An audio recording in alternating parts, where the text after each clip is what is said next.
ये आहट है किसी की। एक लड़की अपने कमरे में बैठी होती है और सामने से एक औरत उसके पास आती है। बेटा आशा, तुम तैयार हो गई हो क्या? मेहमान आने वाले होंगे। हाँ मॉम, मैं तैयार हूँ, पर क्या ये सब जरूरी है? बेटा, एक ना एक दिन तो तुमने शादी करनी ही है ना, तो ये सब क्या है? हाँ करनी है, लेकिन मैं कह रही हूँ ना कि जब करनी होगी तो मैं आपको बता दूंगी। अभी मैं मेंटली प्रिपेयर नहीं हूँ। ये तुम्हारे डैड का फैसला है, तुम उनसे बात करना। लेकिन अभी लड़के वाले तुम्हें देखने नीचे आ गए हैं, इसलिए तैयार होके जल्दी से नीचे आ जाना। ठीक है, आ जाऊंगी। और हाँ, प्लीज पहले की तरह मुझे कोई और तमाशा नहीं चाहिए। लेकिन मैं आपको बता रही हूँ कि जो भी होता है उसमें मेरा कोई कसूर नहीं। मुझे नहीं पता होता कि ये सब कैसे हो जाता है। मैं कुछ सुनना नहीं चाहती। मैंने बस ये कहना है कि इस बार कोई ड्रामा क्रिएट मत करना। इतना कहकर आशा की माँ वहां से चली जाती है। और आशा, जो कि थी तो बहुत खूबसूरत, लेकिन उसकी आंखें लाल और डार्क सर्कल से भरी थीं और बाजू पे ऐसे निशान थे जैसा कि उसे कट्स लगे हों या फिर शायद सुसाइड अटेम्प्ट। अब मेहमान आ जाते हैं, जिनमें मेहता साहब, जो कि सूरज के दोस्त होते हैं, और उनकी वाइफ और बेटा आते हैं। और आशा के मॉम डैड उनका वेलकम करते हैं। आइए ना मेहता साहब, कैसे हैं आप? जी मैं बिल्कुल ठीक। आप कैसे हैं? मैं भी ठीक हूँ। आइए ना, बैठें। अब ये सब बैठे हॉल में बातें करते हैं कि सूरज सुनीता को कहता है, अरे भाई, आयशा को दिखाए ना, कहाँ है? उसे लेके आए। जी लाती हूँ। वो जाने लगती हैं कि आशा सामने से आती है और सबसे मिलती है और सब फिर से बातें करने लगते हैं।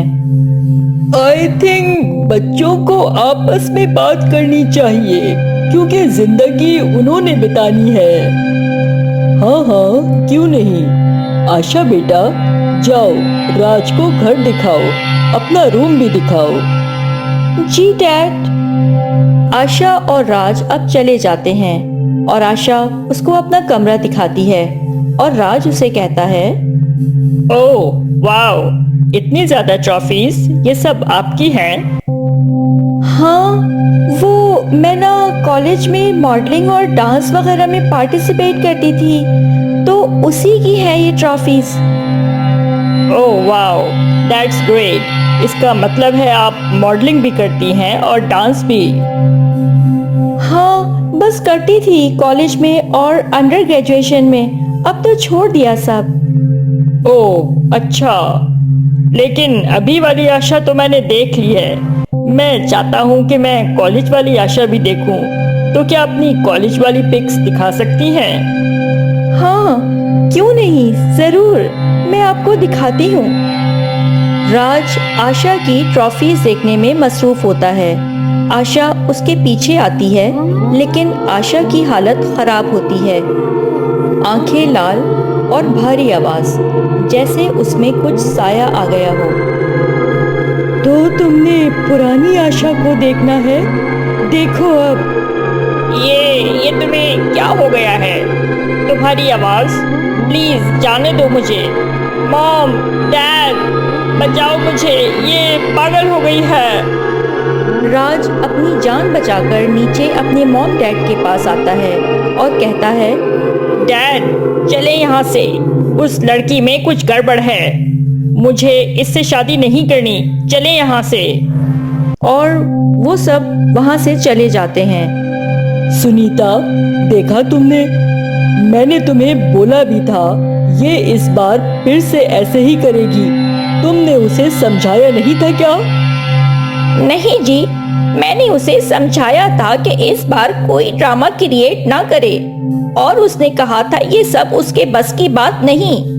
उसे नहीं मालूम वो ऐसा क्यों करती है। मुझे लगता है हमें कुछ करना चाहिए। बस भी करो, मुझे पता है वो शादी नहीं करना चाहती, इसलिए ये सब कर रही है। उसे समझा दो, आइंदा मैं ये सब बर्दाश्त नहीं करूंगा। क्यों अपने आप को पागल साबित करने पे तुली हुई है? सुनीता वहां से चली जाती है और अब आशा के पास आती है, जो कि बैठी रो रही होती है। आशा, तुमने फिर से वैसा ही किया। आशा की आंखें लाल होती हैं और कहती है कि मैंने ये सब जानबूझ के नहीं किया। मैंने आपको बताया है, मुझे नहीं पता ये सब कैसे हो जाता है। सुनीता परेशान हो जाती है और वहां से चली जाती है और सुनीता के जाते ही आशा अपने आप को छुरी से बाजू पे कट्स लगाने लग जाती है। जब सुनीता सूरज के पास जाती है, मुझे किसी किस्म की कोई वजाहत नहीं सुननी। लेकिन एक बार मेरी बात तो सुने। मुझे कुछ नहीं सुनना। अब ये सब खाना खाने बैठे होते हैं कि आशा कहाँ है? उसे नहीं बुलाया? बुलाया है, आ ही रही होगी। ठीक है। अब आशा भी आ जाती है, लेकिन उसके बाजू पे कट्स लगे होते हैं और खामोशी से बैठी होती है। और सुनीता की नजर आशा के बाजू पे पड़ती है और वो घबरा जाती है और पूछती है, आशा, ये तुम्हारे बाजू पे क्या हुआ है? ये कट्स कैसे? आशा उनसे कुछ नहीं कहती और रोने लगती है। अब सूरज और सुनीता घबरा जाते हैं और उसे चुप करवाते हैं। बेटा, हमें माफ कर दो। हमें पहले ही समझ जाना चाहिए था, लेकिन हमें माफ कर दो। हम अब तुम पे कोई जबरदस्ती नहीं करेंगे। हाँ आशा, अब जब तुम कहोगी शादी तभी करेंगे। चलो बेटा, जाके सो जाओ। आशा यहाँ से चली जाती है। अब क्या करना है? मुझे लगता है कि किसी बाबा को बुलाना चाहिए। मुझे लगता है कि आशा पर कोई साया है। कैसी बातें कर रही है? वेल एजुकेटेड हो, फिर भी ऐसी बातों पे यकीन रखती हो। पागल हो तुम भी। इसमें पागल वाली क्या बात है? मैं सच कह रही हूँ। उसकी हालत देखी है आपने? हाँ, मैंने देखी है, तभी मैंने एक साइकेट्रिस्ट से अपॉइंटमेंट ली है। हम कल उसके पास लेके जाएंगे आशा को और अपने माइंड से ये फजूल बातें निकाल दो। अगले दिन सूरज और सुनीता आशा को एक डॉक्टर के पास ले जाते हैं। हाँ सूरज, तुमने इतनी इमरजेंसी में अपॉइंटमेंट ली है, सब ठीक है ना? आप खुद ही मेरी बेटी की हालत देख लें। मुझे तो कुछ समझ नहीं आ रही है। ये हमें कुछ नहीं बता रही है। जब से इसकी ग्रेजुएशन कंप्लीट हुई है, ये हमारी पुरानी वाली आशा नहीं रही। डॉक्टर, प्लीज हमारी बेटी को ठीक कर दें। मुझे मेरी बेटी तो ला दें। हमें नहीं मालूम इसे क्या हो गया है। पहले तो घर में रौनक थी इसकी वजह से, लेकिन अब तो बिल्कुल भी नहीं बात करती। कुछ पूछो तो रोने लगती है। प्लीज मेरी बच्ची को ठीक कर दें, प्लीज डॉक्टर। आप लोग बाहर जाएं, मैं आशा से अकेले में कुछ बात करना चाहता हूँ। सुनीता और सूरज चले जाते हैं। बेटा, आपका नाम क्या है? मेरा नाम आशा है। क्या करती हैं और क्या शौक है आपके? मैंने फैशन डिजाइनिंग में ग्रेजुएशन किया है और मॉडल बनना चाहती हूँ। Oh nice. तो बेटा, आपके माइंड में ऐसा क्या है जो आपको बहुत परेशान कर रहा है? आप मुझे अपना दोस्त समझो। मैं आपके मॉम डैड को नहीं बताऊंगा, बल्कि आपको समझने की कोशिश करूंगा। आशा रोने लगती है और कहती है, वो ये बात उस दिन की है जब मैं 6 मार्च को रात को पार्टी से वापस आई थी। हाँ बेटा, क्या हुआ था तब? मैं पार्टी से वापस आई, अपने रूम में थी कि मेरे रूम की विंडो से मेरा क्लास फेलो लकी मेरे कमरे में आया और तुम यहाँ क्या कर रहे हो? तुम पागल हो क्या? और तुम विंडो से क्यों आए? आशा, देखो मुझे तुमसे बात करनी है। मैंने तुम्हें पहले भी प्रपोज किया बट तुमने इनकार कर दिया। मैं समझता हूँ तब हम स्टडी कर रहे थे, लेकिन अब तो हमने ग्रेजुएशन कंप्लीट कर ली ना। हाँ, तो मेरा तो तब जवाब था, आज भी वही है। मुझे अभी शादी नहीं करनी, मुझे अभी अपना करियर बनाना है। मुझे मॉडल बनना है और मॉडल बनने का एक रूल होता है कि वो शादी या रिलेशन में नहीं आ सकती। सो मुझे तुमसे क्या, किसी से भी शादी नहीं करनी। लेकिन आशा, मैं तुमसे बहुत प्यार करता हूँ। मैं वेट करने को भी तैयार हूँ। आखिर तुम मुझसे शादी क्यों नहीं करना चाहती हो? मुझ में कमी क्या है? कमी कोई भी नहीं है, तुम बहुत अच्छे हो। लेकिन मैं तुमसे शादी नहीं करना चाहती, बल्कि करना ही नहीं चाहती। देखो आशा, मैं लास्ट टाइम आया हूँ तुम्हारे पास, इसके बाद नहीं आऊंगा।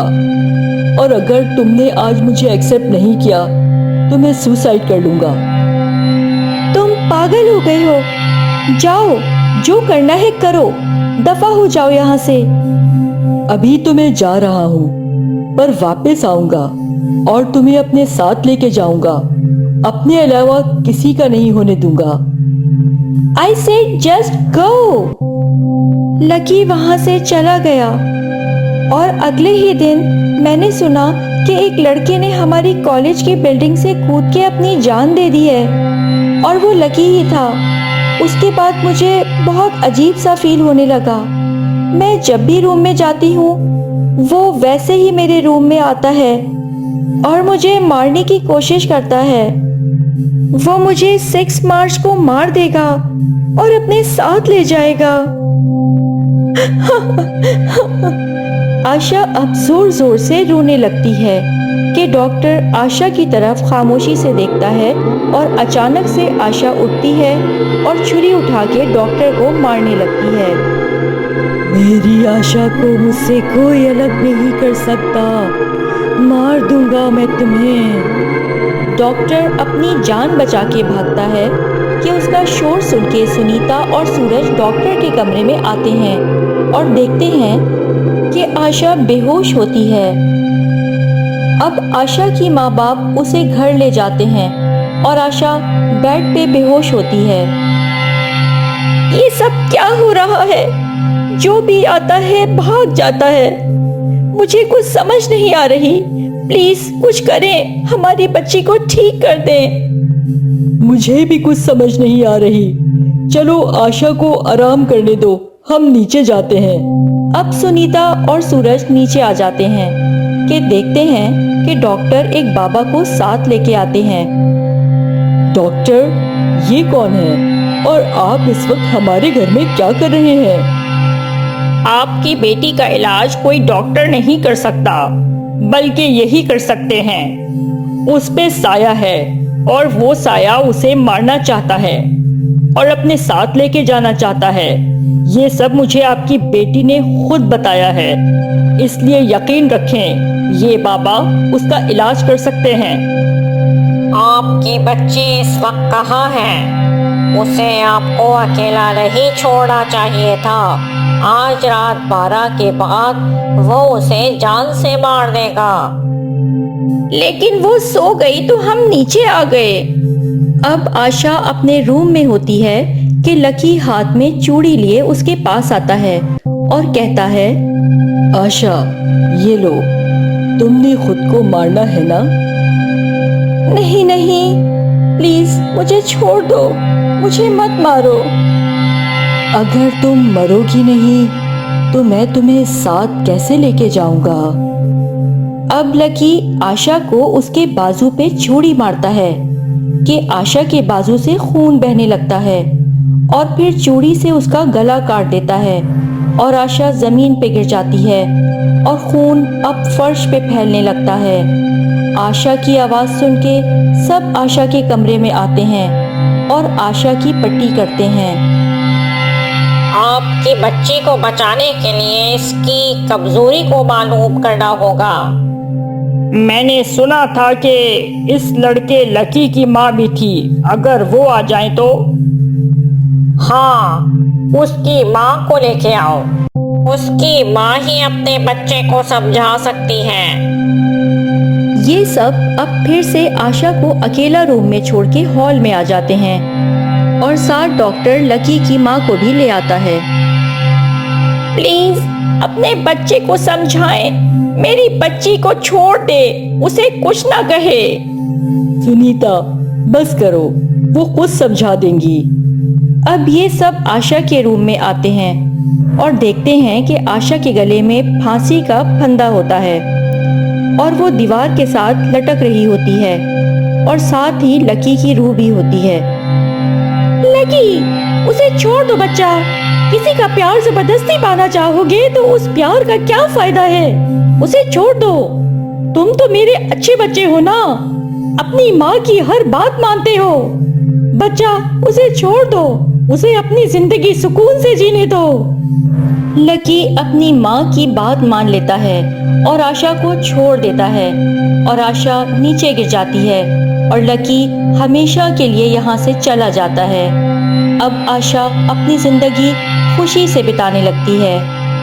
ऐसी मज़ीद वीडियोस देखने के लिए हमारे चैनल MK स्केरी स्टोरीज़ को सब्सक्राइब करें और बेल आइकन को दबाना ना भूलें।